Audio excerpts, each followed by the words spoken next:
Magandang gabi po sa inyong lahat. Magandang gabi. At today is February 10, 2026. Time check po tayo, 10:03 in the evening. February 10 is Tuesday, araw po ng Martes ngayon.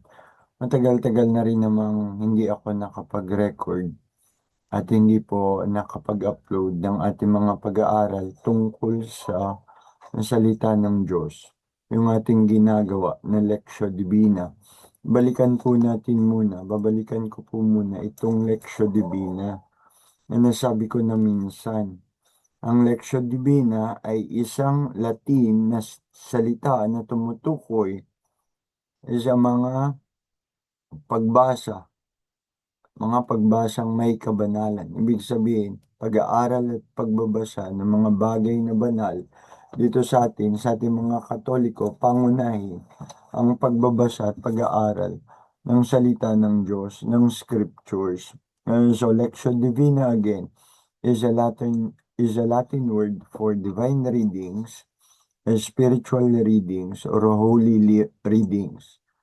Ipinakikita ng Lectio Divina ang tradisyonal na ginagawa ng mga Kristiyano sa bahagi ng kanilang pananalangin at ang pagbabasa ng mga holy readings or divine readings, spiritual readings ay na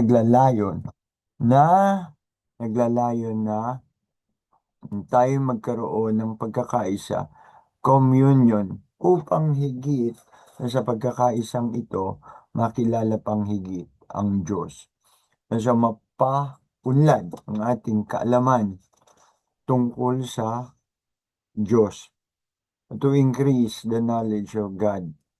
And not only that, through His Word, sa pamamagitan ng kanyang mga salita. Yun po yung Lectio Divina. Binalikan lang natin para malinaw na muli kung bakit natin ginagawa ang mga bagay nito.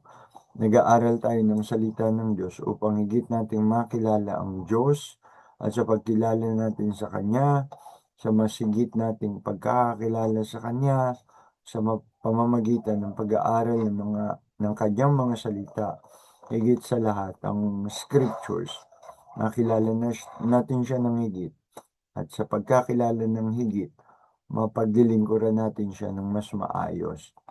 So, iyon po, mas mabuti at mas maayos. Tulad ng dati, bago po tayo magsimula, tayo magkaroon ng pambungad na panalangin. Sabay-sabay po tayo sa mga Katoliko kong kaibigan at kapatid. Sabay-sabay po tayo sa ngalan ng Ama, ng Anak, ng Espiritu Santo. Amen. I remember, O most gracious Virgin Mary, that never was it known that anyone who pled to your protection, implored your help, our Mother, or sought your intercession was left unaided. Inspired by this confidence, we reply to you, O Virgin of Virgins, Mother of our Lord Jesus Christ. To you we come, before you we stand. We are sinful and sorrowful.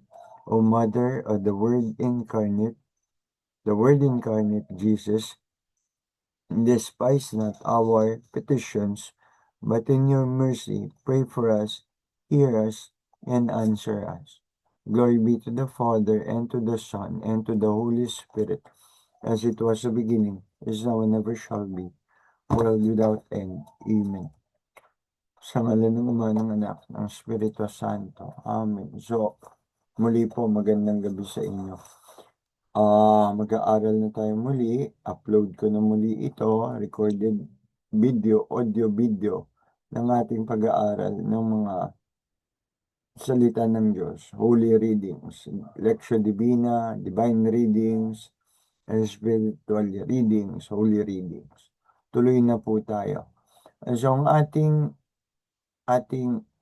aking magiging tema sa pagbabahagi ngayong araw na ito ay manggagaling sa aking pagninilay tungkol sa Ebanghelyo ngayon pa rin, February 10, 2026. Medyo nagkakanda bulol-bulol na.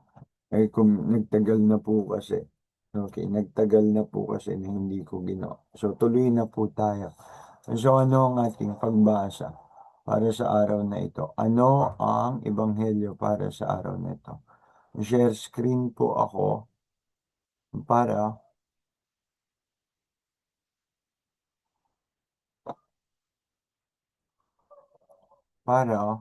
wait lang po.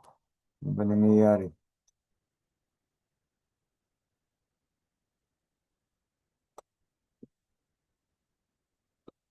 Okay. Ito na po.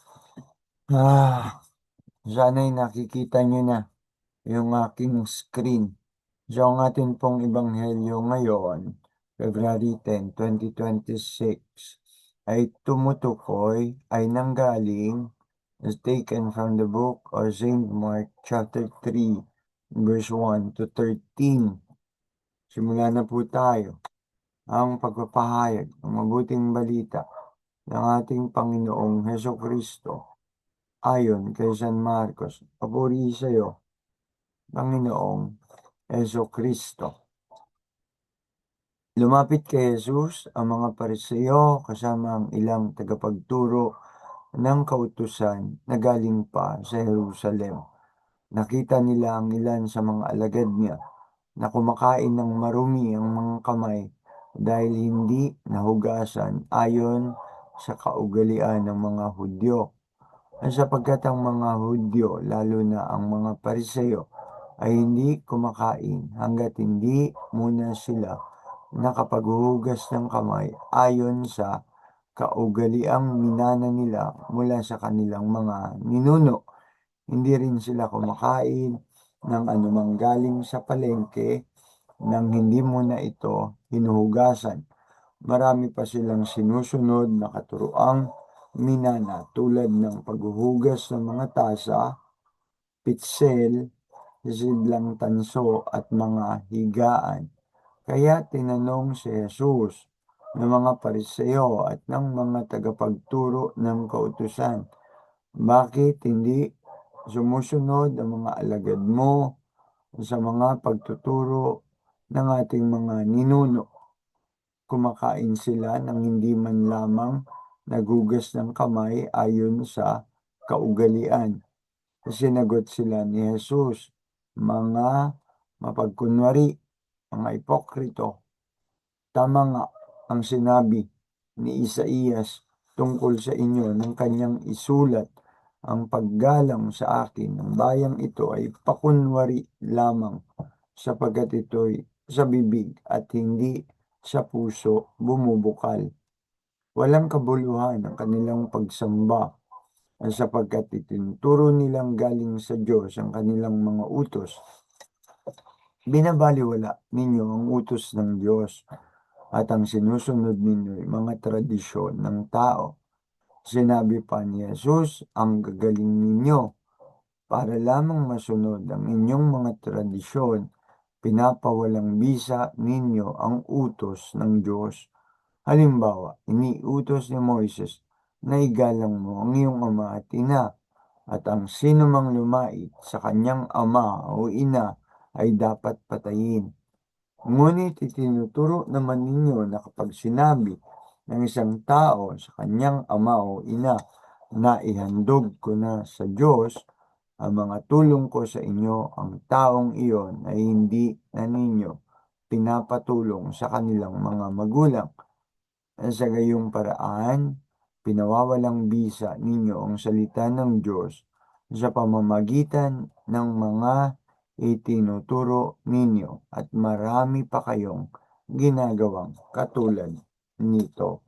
Ang mabuting balita ng ating kaligtasan. Pinupuri ka namin, Panginoong Heso Kristo. So yan po ang ebanghelyo natin.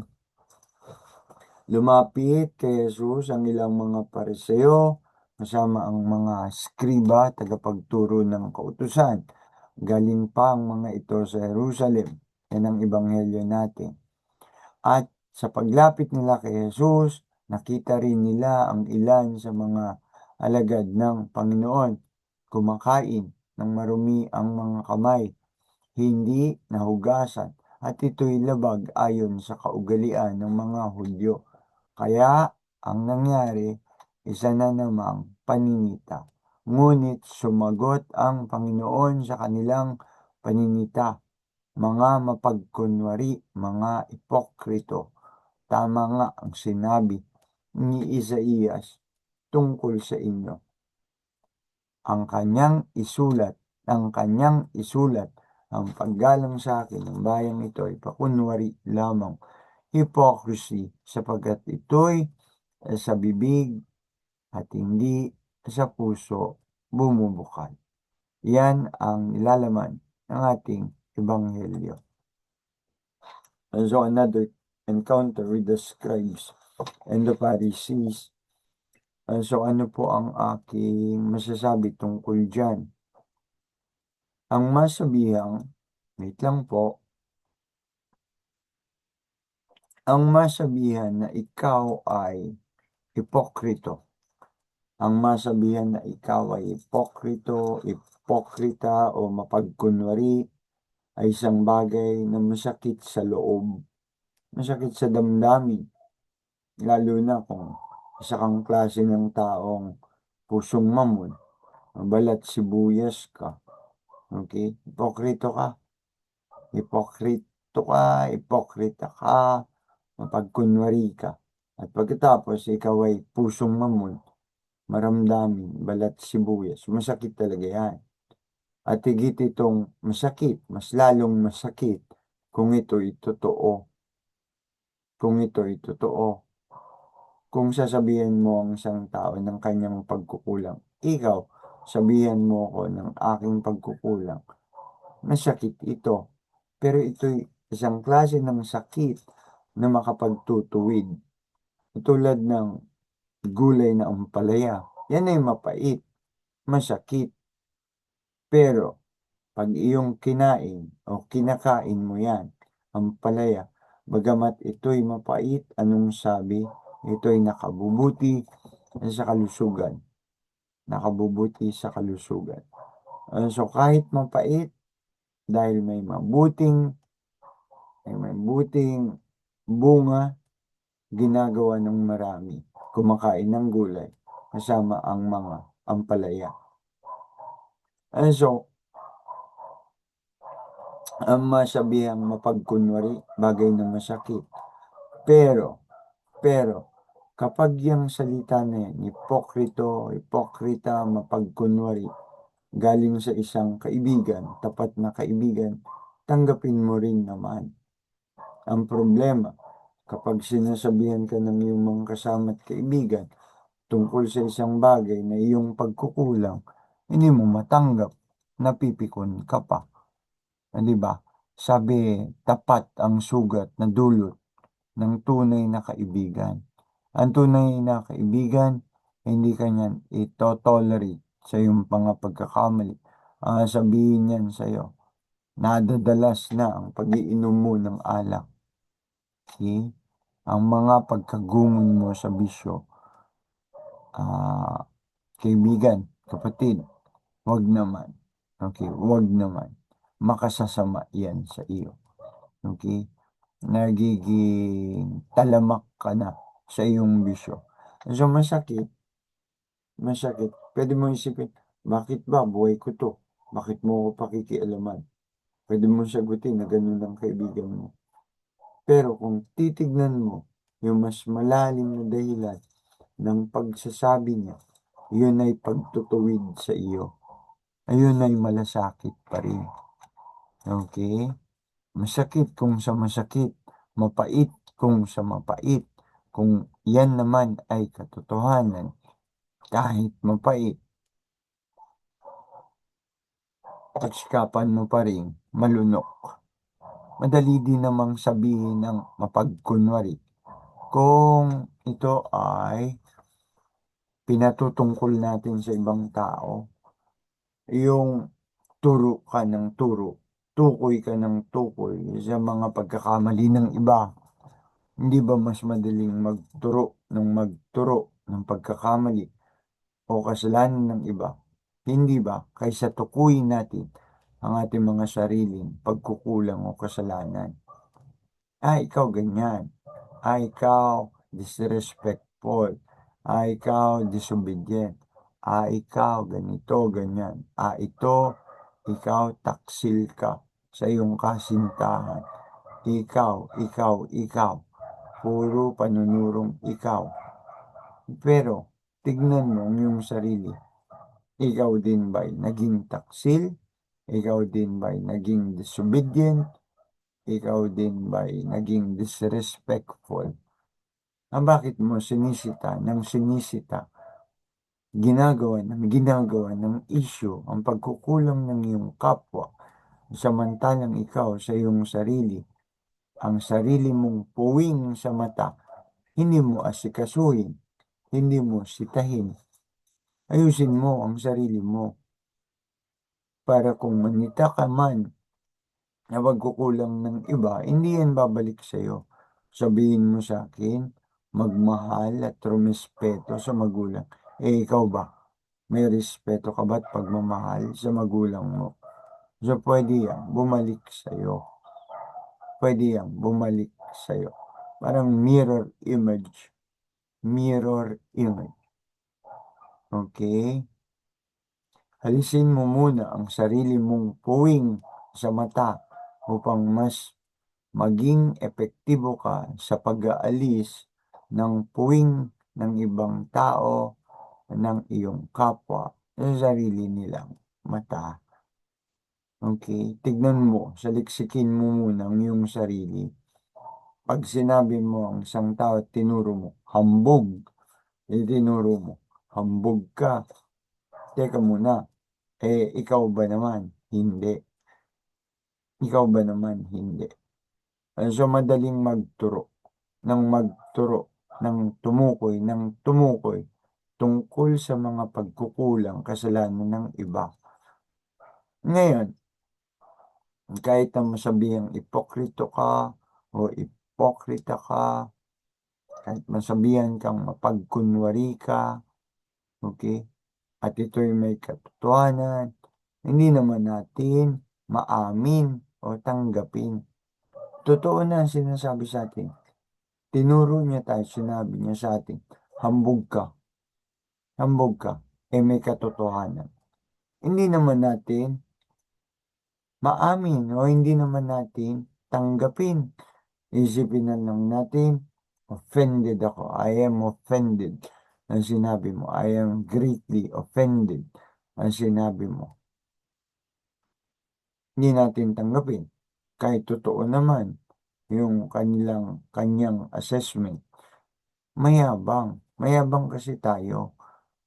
Taas ang loob. Madalas, pinaiiral natin ang makasariling ego. Tayo nagiging egoistic. Hindi tayo makatanggap ng katotohanan ng mga pagkukulang sa ating mga sarili na napupunan ng ibang tao. Sabi na, huwag mo akong pakialaman. Pakialaman mo ang sarili mong buhay. Paano kaibigan mo yung nagsasalita? Okay? Matindi na ang iyong pag-inom ng alak. Matindi na ang iyong paninigarilyo. Sinabi ng isang kaibigan, totoo, totoo, pero anong isasangga mo dyan? Buhay ko to eh. Maging lasinggero man ako. Buhay ko to eh. Ano bang pakialam mo? Katigasan ng kalooban.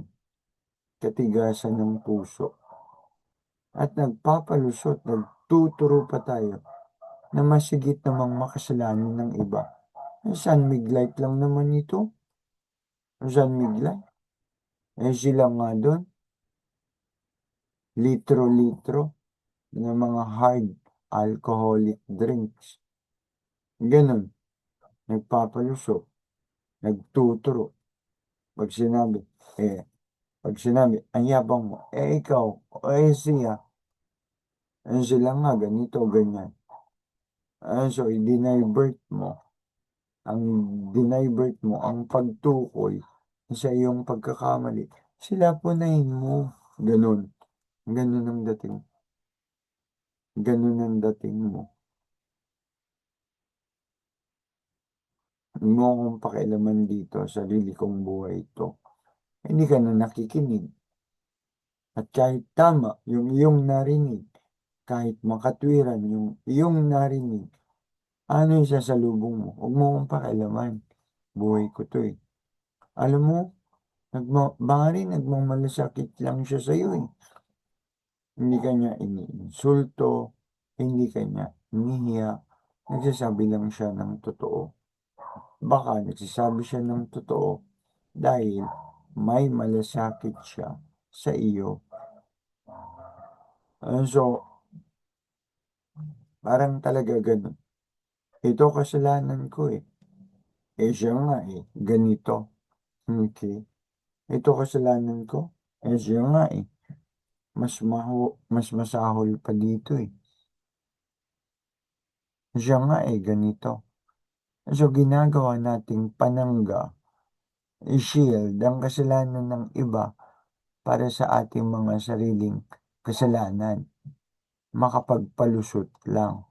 Hindi natin harapin ang sarili nating kasalanan.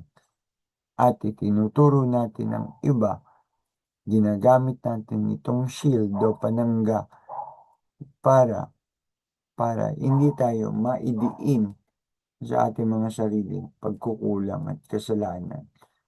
Tama. Tama yun. You quarrel with your own faults. You quarrel with your own faults. You deal with your own faults before dealing with others' faults. Asikasuhin mo muna ang mga sarili mong kasalanan. Paano mo iyan lilinisin? Babalik tayo sa sakramento ng kumpisal. You quarrel with your own faults or sins.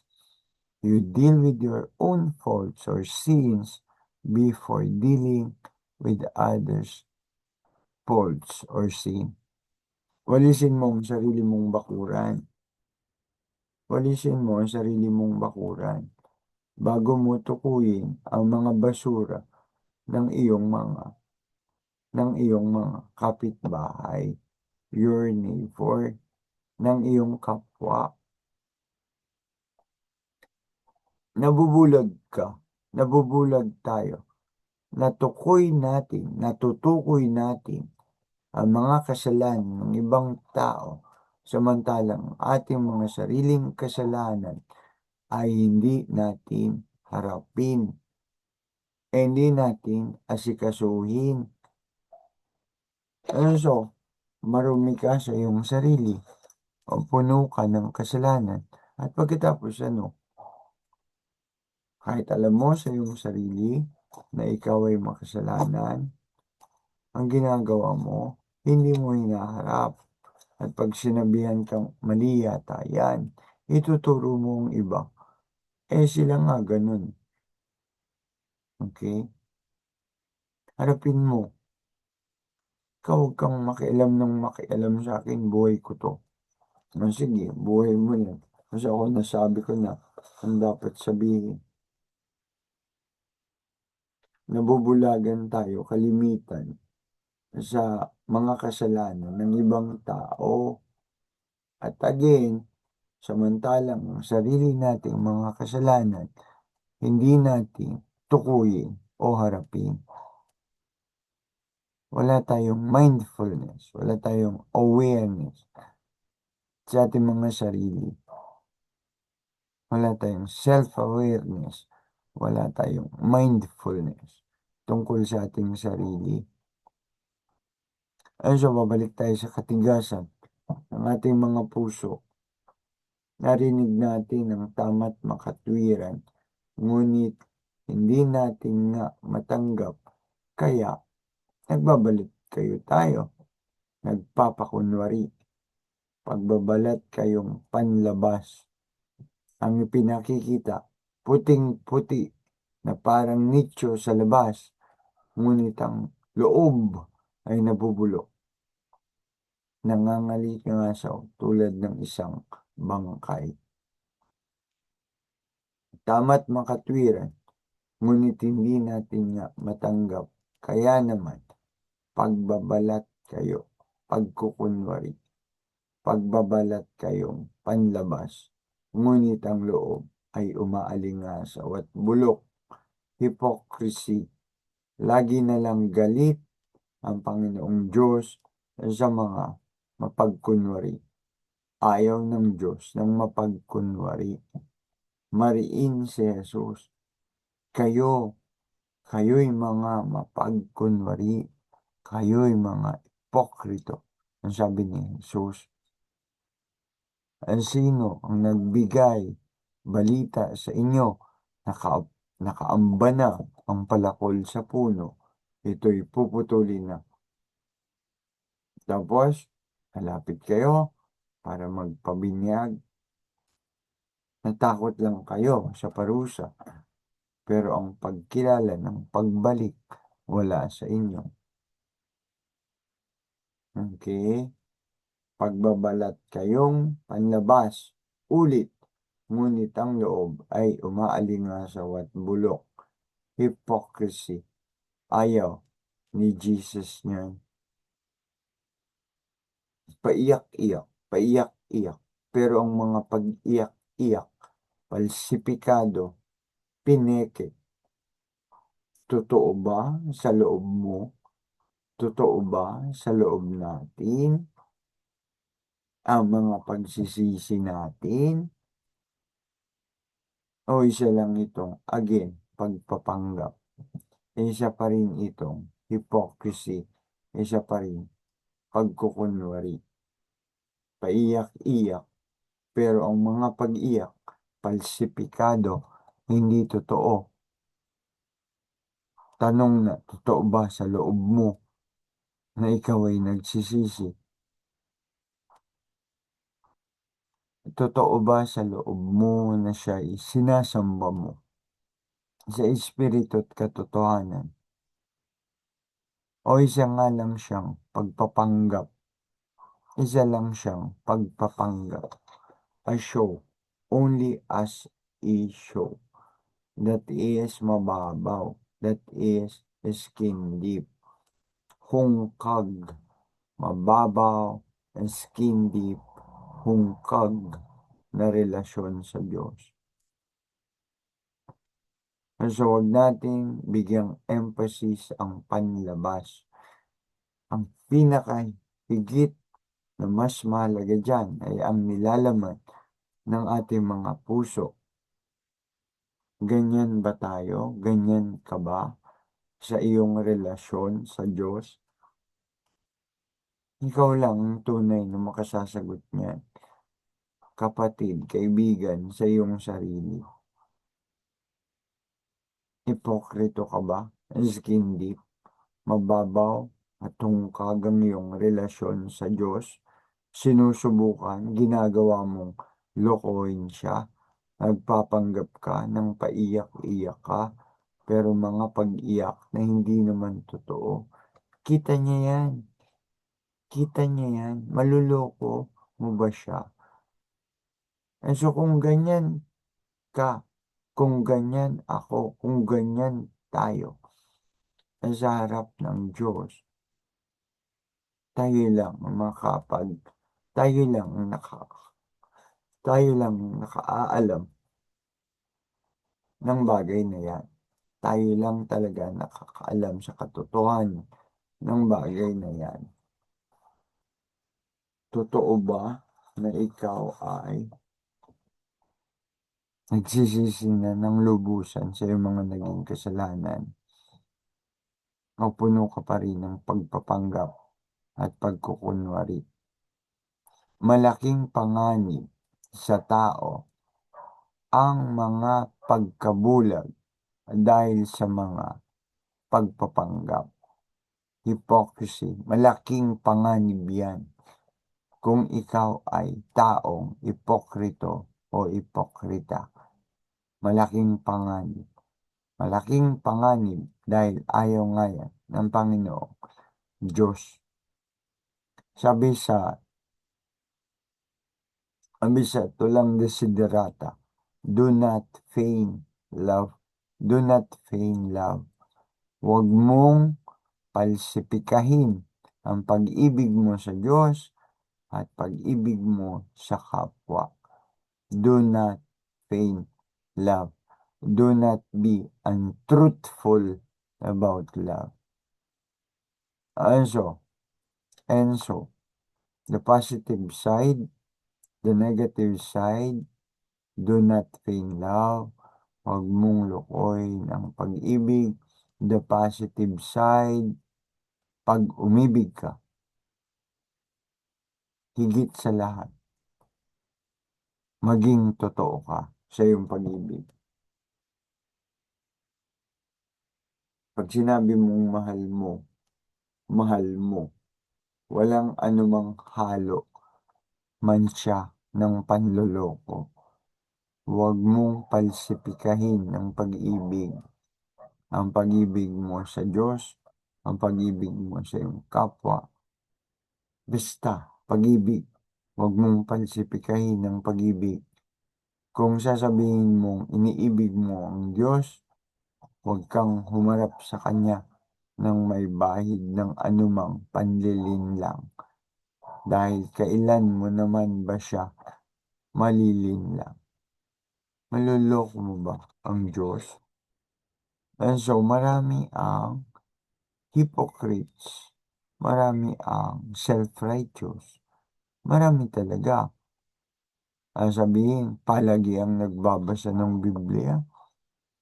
Sabihin, madasalin, nagbabasa ng scriptures, madasalin. Pero ang buhay, puno ng pagmamalakit, kayabangan, hindi nagbabago, nagkakaroon ng mabuting pag-uugali tulad ng kababaang loob. Self-righteous, marami talaga. And so, self-righteous, basta ako banal ako, basta ako madasalin ako. Ganon, tapos kayo, impyerno. Madasalin ako, palasimba ako, nagbabasa ako ng scriptures, ang nangyayari, nagiging self-righteous ka at mapanghusga sa iba. Hindi nagbabasa ng Biblia. Ganun. Hindi nagbabasa ng Biblia. Sinasabing Kristiyano, pero walang anumang alam sa Biblia. Nagsabi ka nga ng katotohanan, pero kinalagkad mo ang sarili mo sa yabang. Hindi kayo nagbabasa ng scriptures. Ako, lagi ako nagbabasa. Parang ang approach may konting yabang, bangya, yabang, self-righteous, tsaka spiritual pride. Nag-aaral ako ng theology, nag-aaral ako ng philosophy, lagi ako nagbabasa ng Biblia, kaya mas magaling o banal ako sa inyo, sa iba. Ganun ba yun? Ganun ba yun? Nag-aaral ka ng Biblia para ano? Para ano? Meron kang magagamit o sa iyong pakikipagtalo. Yun ba yun? Nag-aaral ka ng salita ng Diyos para pag mayroong makikipagtalo, sa pakikipagtalo, papatulan mo, ng papatulan mo. Ginagamit mong sandata ang Biblia na makipagtalo ka sa iba. Ang Biblia hindi yan ganyan. Nalikha para sa purpose o layunin ng pakikipagtalo. Ang purpose ng Biblia ay makilala mo ang Panginoong Diyos. Yan ang purpose ng Biblia. Hindi ang purpose ng Biblia ay gamitin mo sa iyong pakikipagtalo. Hindi ganun yun, mga kapatid at kaibigan. Kaya naman, paalalahanan natin ang isa't isa Let us remind ourselves, ang sasabihin mo, kabanalan ng sarili, ang sasabihin mong kabanalan ng sarili, dapat dugtong yan sa ginagawa mo. Nakadugtong ang kabanalan mo sa ginagawa mo. Ang salita mo, tugma, konektado sa ginagawa mo. Kung ang salita mo hindi dugtong sa ginagawa mo, questionable yon. Halimbawa ako, malinaw, magulo ba? Halimbawa ako, kung sasabihin ko, mga mahal ko kayo mga anak, mag-aral kayo mabuti. Okay? Sinabi ko yon. Sinabi ko yun. Pag ako naman, what about me? Ako ba naman nag-aaral pa rin? It's a never stop learning, being a teacher. Ako ba naman, nag-aaral rin ba? Ini-encourage ko silang mag-aaral. Tapos ako sa aking sarili, di ko ginagawa. Walang connect, walang dugtong ang salita sa gawa. Dapat ang salita talaga konektado sa gawa. Dugtong-dugtong. Ang isip na kumikilala sa Diyos, nakadugtong sa pusong magmamahal sa Diyos, at ang puso't isip na kumikilala sa Diyos, pusong kumikilala sa Diyos, nakadugtong din sa kamay. Ano yung kamay? Yun ang paggawa. Ang isip para kilalanin kung sino talaga ang Diyos. Magbasa ka ng Biblia upang higit mo siyang makilala. Magliliwanag ang isip mo. At pagkatapos, pag malinaw ang isip mo, nakadugtong yan sa puso mo. Ang puso naman ang iibig. Ang puso, ang isip ang kikilala sa kabutihan at kapangyarihan ng Diyos. Pagkatapos, ang pangatlo, kailangan mong gumawa ng ayon sa pag-ibig. Sa motibo, galing sa motibo ng tunay at dalisay na pag-ibig. Do not feign love. Do not feign love. Huwag kang maging mapanlin lang sa pag-ibig. Huwag kang maging mapanlin lang sa Diyos. Hindi mo naman kasi siya talaga malilin lang. Do not feign your love for God and for your neighbor. Do not feign love. Huwag mong pekein, huwag mong palsipikahin, lalo na kaharap mo ang Diyos. Maluloko mo ba yan? Sa mga paiyak-iyak mo na hindi naman totoo, alam niya ng puso mo. Kaya niyang saliksikin ang loob mo, ang isip mo, ang puso mo. Kaya niya. Kaya huwag kang mag-attempt na lokohin siya. Do not feign love. Desiderata by Max Ehrmann. So magandang gabi po sa inyong lahat. Do not feign love. Huwag kang maging mapanlin lang sa pag-ibig. Pag-ibig man ito sa Diyos, pag-ibig sa tao, pag-ibig sa pamilya, pagmahal mo, mahal mo. Hindi pwedeng sasabihin mong mahal mo, pero hindi naman totoong mahal mo. Yun ay pagkukunwari. Yun ay panloloko. Let us pray. In the name of the Father, the Son, the Holy Spirit. Amen. Lord God, Yahweh Shaddai, in numerous times we are guilty of the self-righteousness attitude, guilty of spiritual pride. We became too full of ourselves. Forgive us, Lord, forgive us. Have mercy on us. Have mercy on us, Lord Jesus. Immaculate Heart of Mary, pray for us. Most Sacred Heart of Jesus, have mercy on us. God's legions of angels, pray for us. All the saints, pray for us. In the name of the Father, and Son, Holy Spirit. Amen. Magandang gabi po sa inyong lahat. Kaya na po natin tapusin hanggang sa muli. Brother Aaron po ito. Magandang gabi. Paalam po hanggang sa muli.